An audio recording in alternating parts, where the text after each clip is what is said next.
Hello, this is Kelly Hammond, and welcome to Resiliency Coach Podcast. This podcast showcases people who have faced difficult times and how they got through it. These experiences are real and sometimes raw.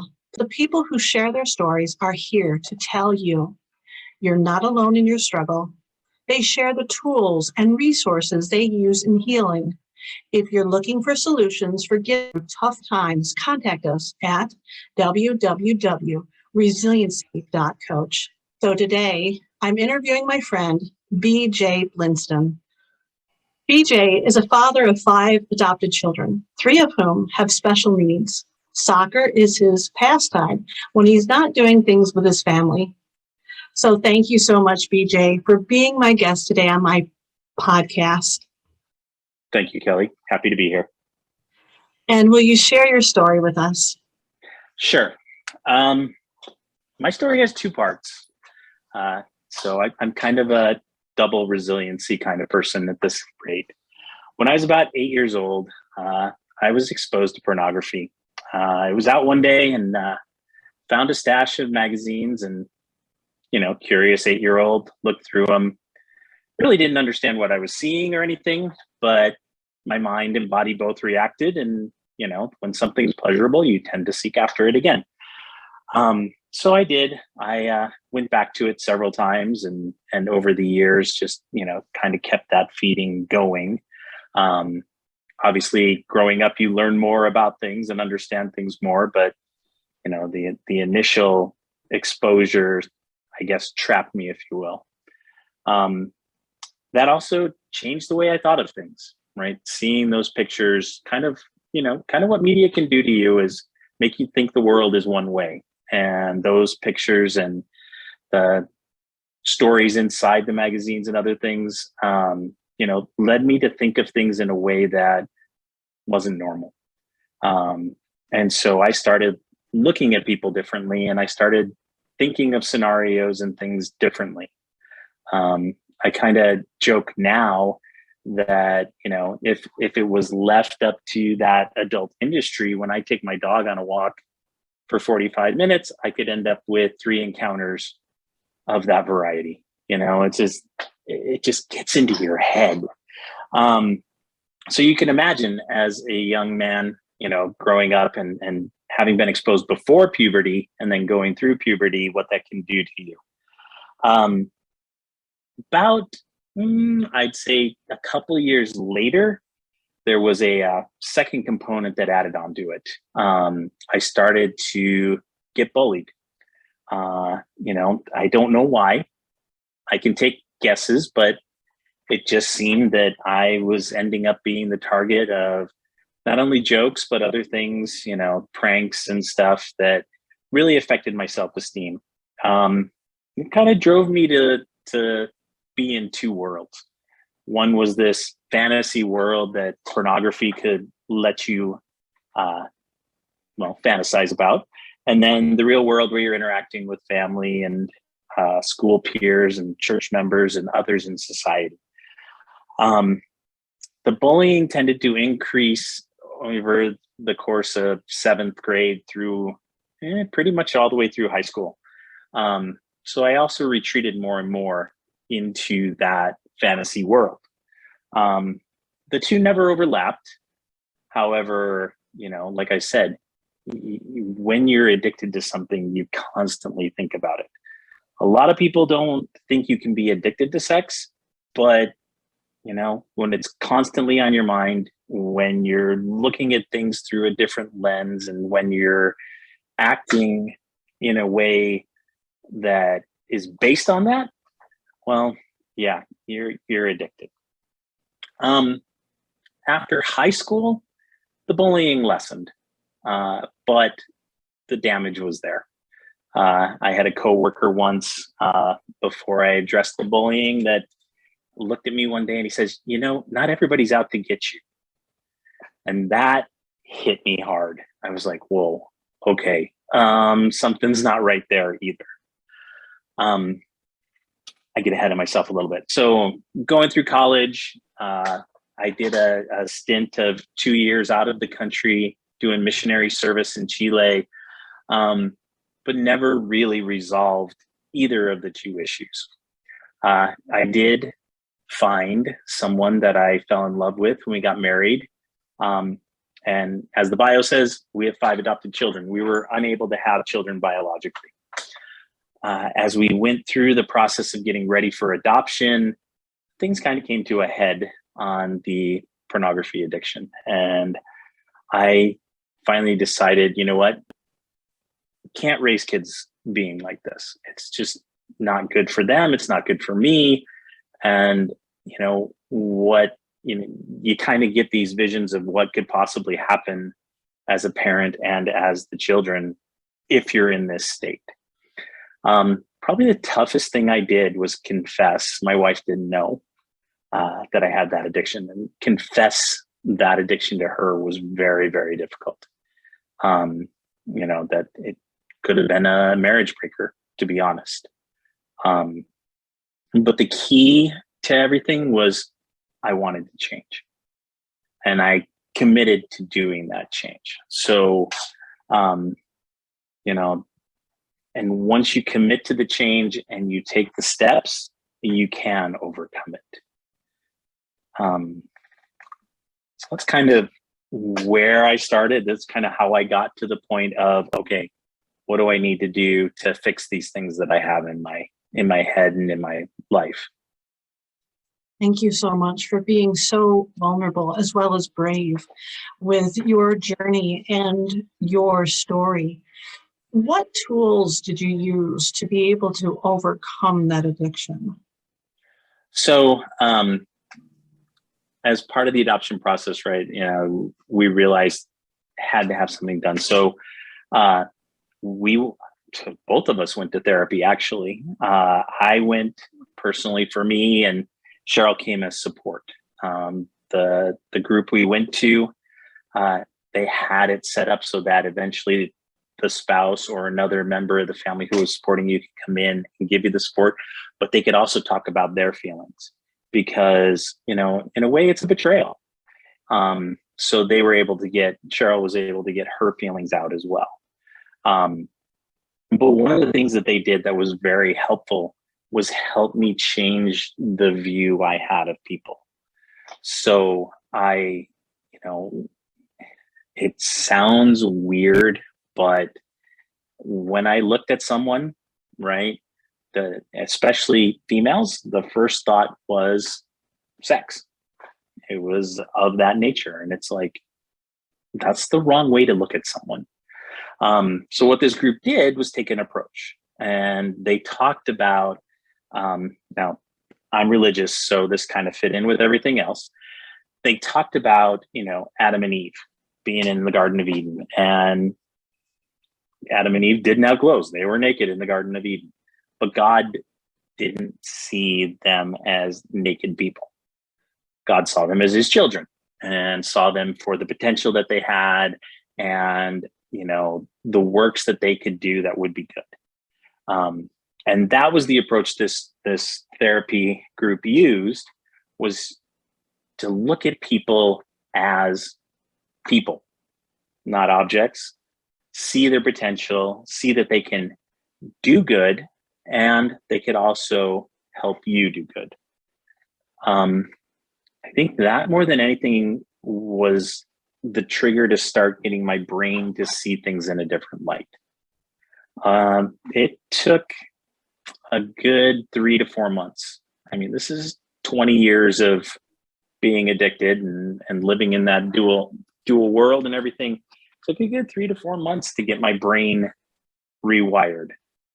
But that more than anything helped me overcome it, because now I didn't see people in the pornography sense. I saw them as human beings trying to be better.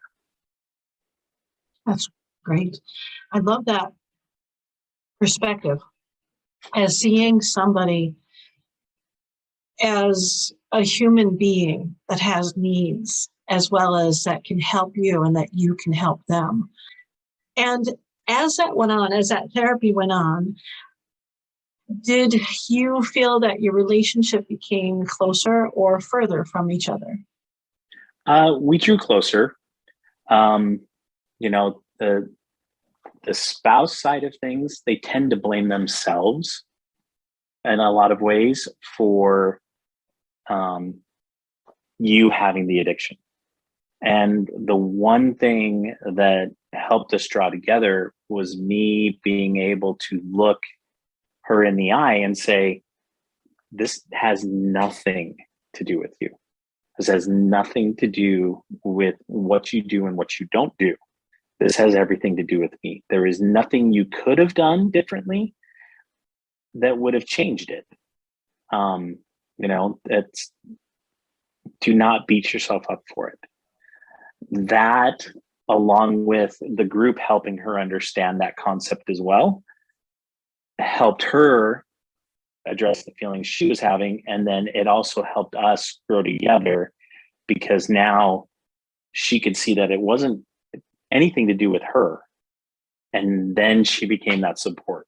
And that support factor, I think, grew our relationship, especially as you go through the sometimes very long and tedious process of adoption. Yeah, I've heard that that's a really difficult process. If there was somebody listening to the podcast right now, either having this difficulty of addiction of pornography, or a spouse or a loved one who supports somebody with this addiction, what would you tell them, either the person with the addiction or the person who supports them or her? The person with the addiction, I would say, you can't get out of it until you really want to. And that comes from somewhere deep.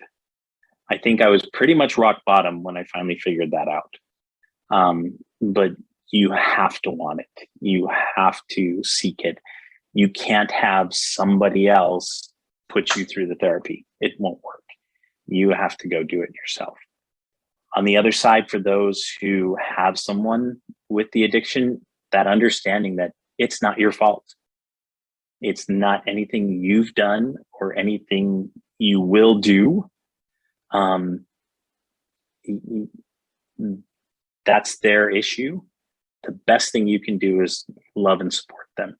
If you want to be in this relationship and you're committed to it, find the way to help them and support them as they want to change. I love that we need to realize that if we are dealing with an addiction or a loved one that's dealing with the addiction, that the person having the addiction needs to have the desire to change, to be able to change. And we can't force that desire on anybody. Right. And we can't force it on ourselves either. We have to understand why we want to change. Like you said, those adoptions, that's what triggered your desire to change. And to understand that why of why you want to change, and to keep that in your thoughts always as that change is occurring, so that you stay on the course. However, also it's good to know that people who have addictions in the early stages a lot of times have problems at going off sometimes. Now, if it goes off the rail, what advice would you give them that they've, it may not be pornography, it may be drugs, it may be something else. What would you tell them if they've done so well up to this point, but they just jumped the track and they just went into their addiction again?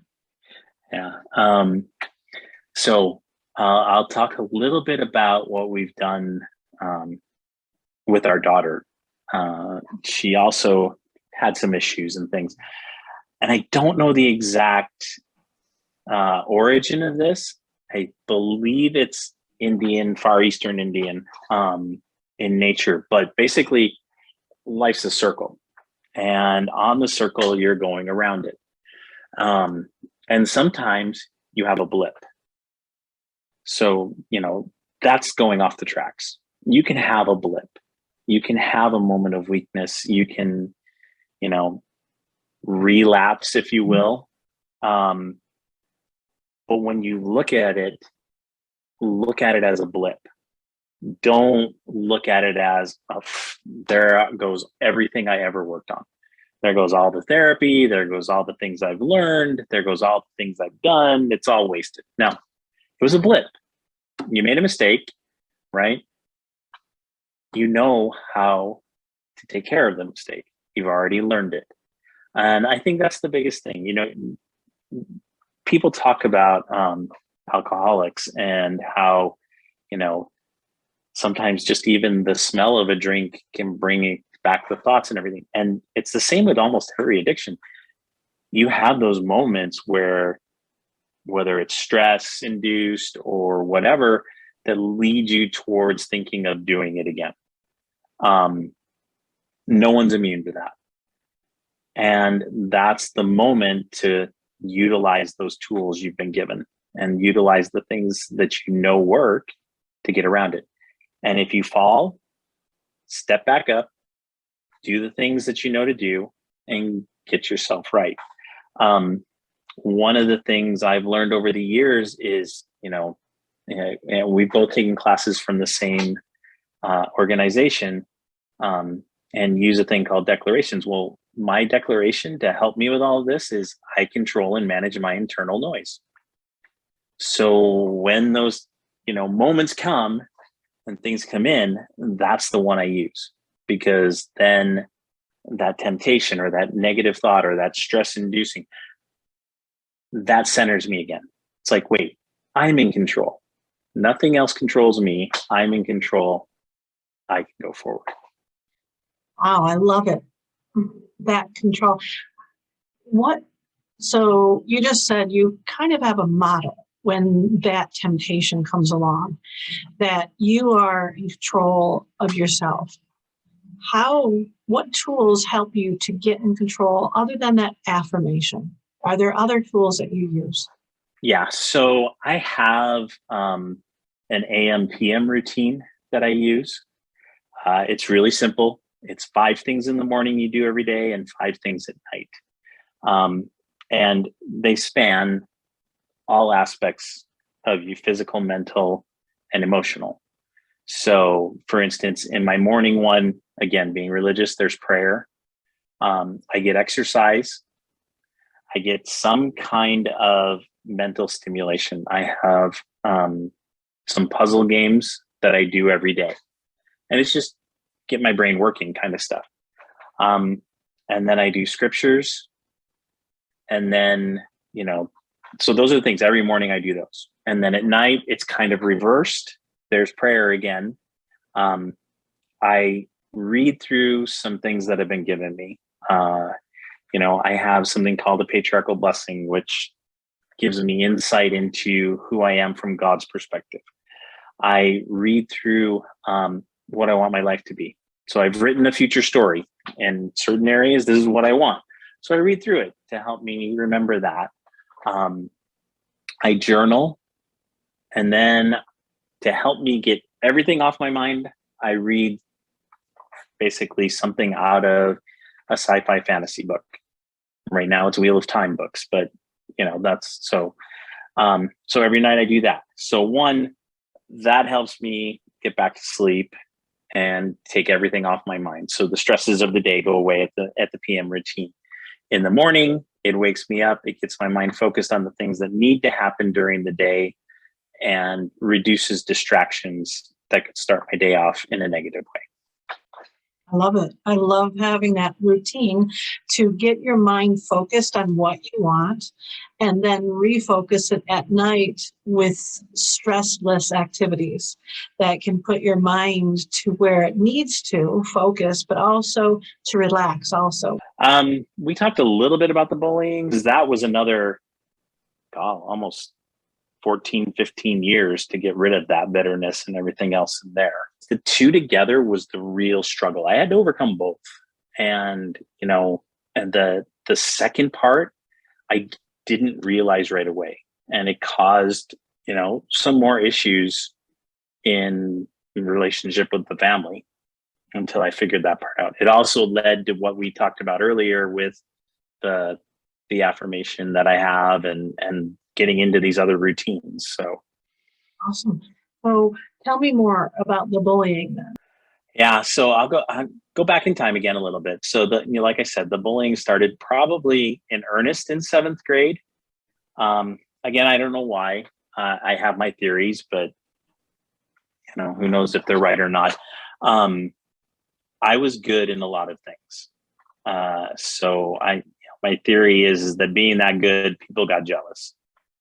And I wasn't the strongest of kids.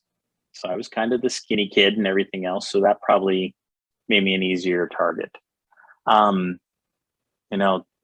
little teasings here and there weren't bad, but when, the people you think are friends turn on you and employ it and go with it, it makes it even worse. So I had not only, the verbal teasing and everything, but seventh grade, I came back to my locker after Christmas break. One of the things, we had lockers and we had locks on them. But one of the things was kids would steal your combination. And I opened my locker and there was stuff in my locker that, and it had Merry Christmas on it. And it's like, not cool. And so it affected my self-esteem. Not so much in that seventh and eighth grade, but by the time I got to 10th grade, there were talents I had that I gave up. So I stopped being in chorus and the show choir and the musicals because that group was kind of stigmatized. And I would get a lot of bullying from that. In my sophomore year, I played baseball and my position was shortstop and we didn't have a shortstop. And coach was all right, who's going to go play shortstop? And instead of jumping up, and I was the better shortstop of the kids on the team, I didn't go do it. Because again, I was going to get made fun of as soon as I made a mistake. It was bad and it was relentless and it was constant. And so, that self-esteem and adding on to everything else I had was driven way down. And so I would not be surprised if, had it been today, I would have been diagnosed with depression. It got so bad and I haven't looked it up recently, but I know I have a journal entry where I even questioned, would the world be better off without me? I quickly dismissed that notion. It's even in the same journal entry, but it drove me to that thought. And so, I started having that thought that no one would ever be on my side. I didn't have any real friends, and if I wasn't careful, that next person was going to jump up and bite me.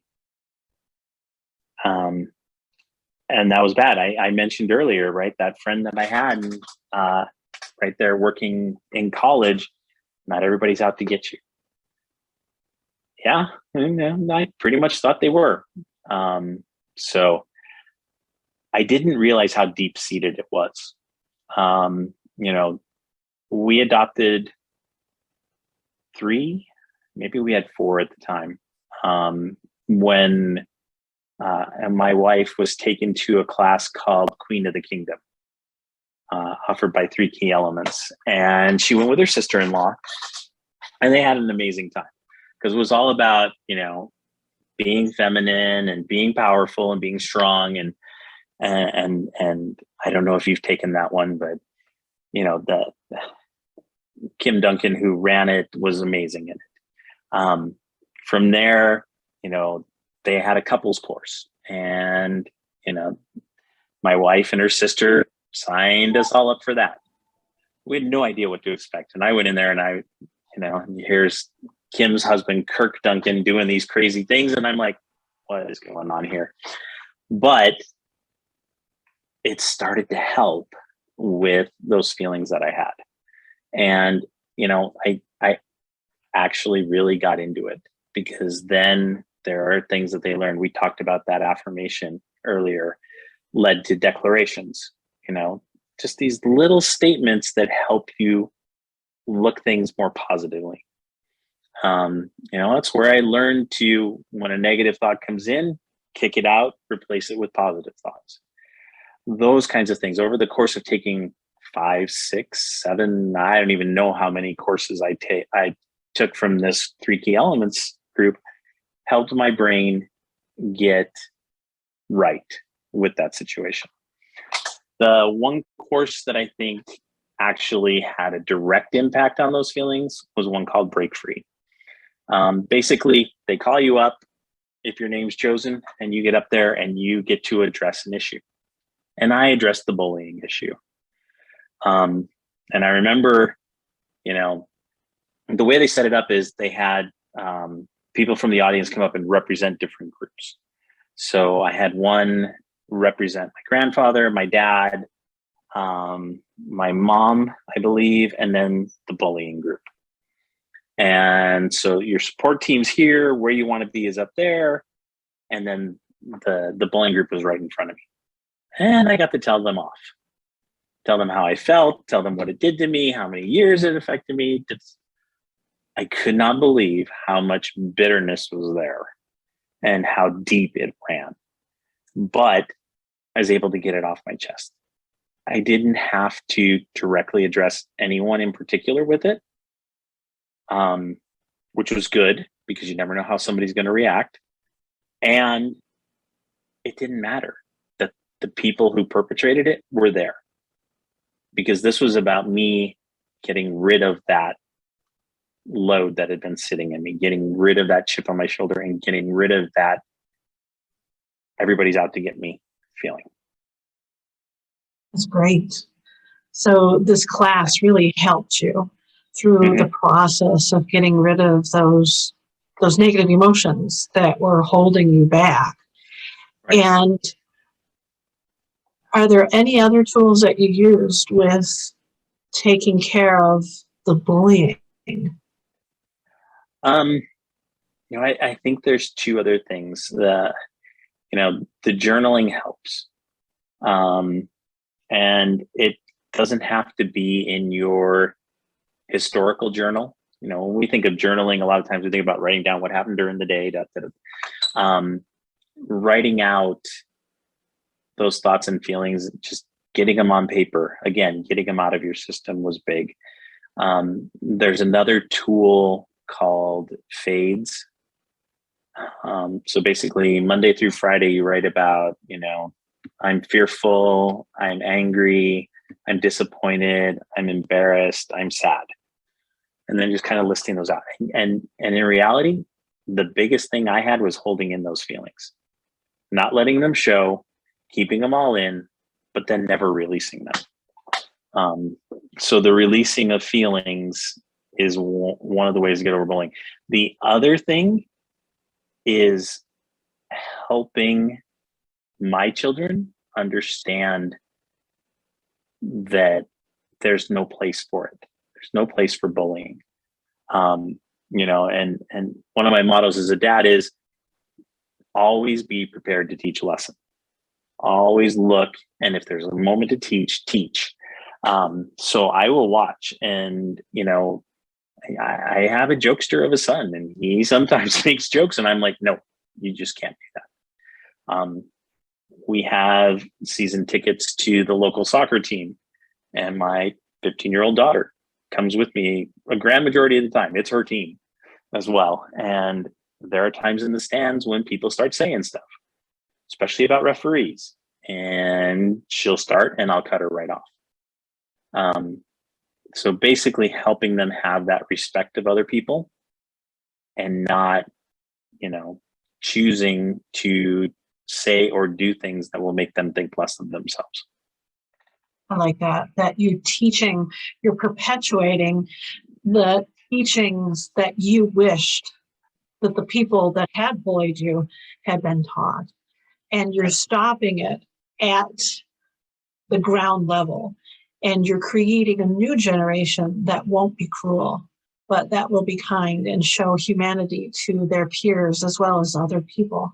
And I love that you've you're making a change into the future. You are changing the future right now with your children. And I love that. And I'm sure people in the crowd that hear you correct her or your son or whoever it is, I have a feeling that other people are also being influenced by that because they're seeing the example that you're setting.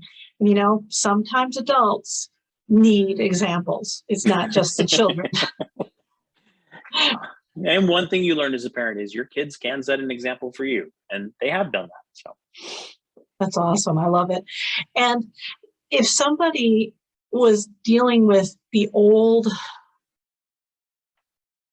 burdensome feelings of that bullying still, that's listening to this podcast now, or has a child that's going through bullying, one of those two, what piece of advice would you give that person, either a parent of somebody being bullied or that person that's still dealing with the remnants of being bullied? For the parent, listen and take them seriously. Even if it's just a little thing in your head, it's not in theirs. It's bigger. Like I said, you know, when I was growing up, there was a stigma of you're just not tough enough if you can't take a little teasing. Doesn't fly anymore, to be honest, because what constitutes a little?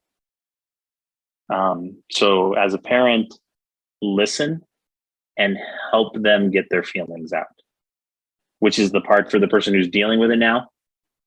And get those feelings out in the open, whether you talk to someone about it, whether you write them down, you know, whether you record yourself talking about it all, you know, somehow get the feelings out. Because I think one of the things that bullying does to us is makes us want to keep everything bottled up.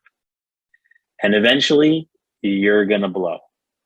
And, you know, we see today that when certain people blow up, really bad things happen. Not always the case, but it can. And you don't want to ruin the relationships you've built. You don't want to ruin the associations you have because you've kept these things bottled up. Find a way to get them out. Great advice.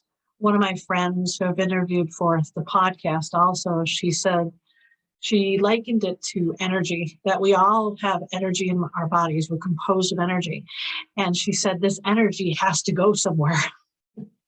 And it's either going to be a positive energy or a negative energy, and it's either going to reap havoc on our health, on our well-being, our emotional well-being, our spiritual well-being, our relationships, our physical well-being, or, well, it will affect us in some way, in a negative way, unless we let that energy out by, like you suggested, discussing it, writing it down, having a counselor, or just a friend, but being able to express those emotions and to be able to let them out. It's like a volcano. It's going to erupt whether or not you are planning for it. So that's great advice. You know, at the end of the day, you have to keep using the things that work. It's a process, whether it's bullying or addiction. It's a process. And it just because you've overcome the, you know, what led you to your rock bottom or your need to change doesn't mean that it's over.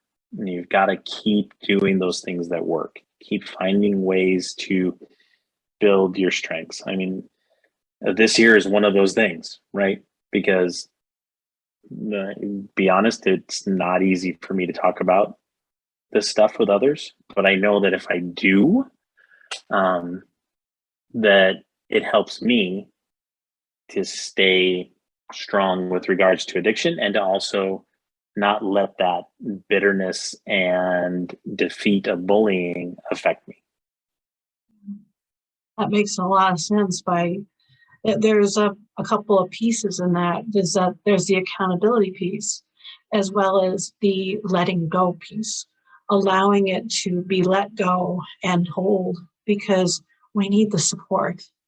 And when we let go, we're allowing somebody else to help hold the burden, as well as we are freeing ourselves from the burden when we let go. And I love that. You don't have to do it all yourself. There's a lot you have to do, but you don't have to do it all yourself. Yeah. And that's important, I think, for people of any station in life, no matter what they're going through, to know that they're not alone and there are resources and people that are out there that can help and are willing to help also. All right. Well, thank you so much for sharing with us your story and your tools and processes. And how can somebody get in contact with you if they'd like to? My email address is probably the best way. It's B as in boy, E as in echo, E as in echo, G as in George, 487 @gmail. So that's the best way. And I'm happy to answer questions or to, give advice as to things that, worked for me or things that I've been looking at, that kind of stuff. And thank you, BJ. Thank you, Kelly, for the opportunity. You're welcome. Thank you again, BJ, for sharing your story and being so vulnerable and brave with us today. Thank you, audience, for listening to BJ. And remember, there is a way through your difficulty. Please seek out resources and people who can and will help you. Now, if you're looking for alternative tools for handling difficult times or moving ahead in life, contact us at www.resiliency.coach. Hope you all have a blessed day and a wonderful life. Goodbye.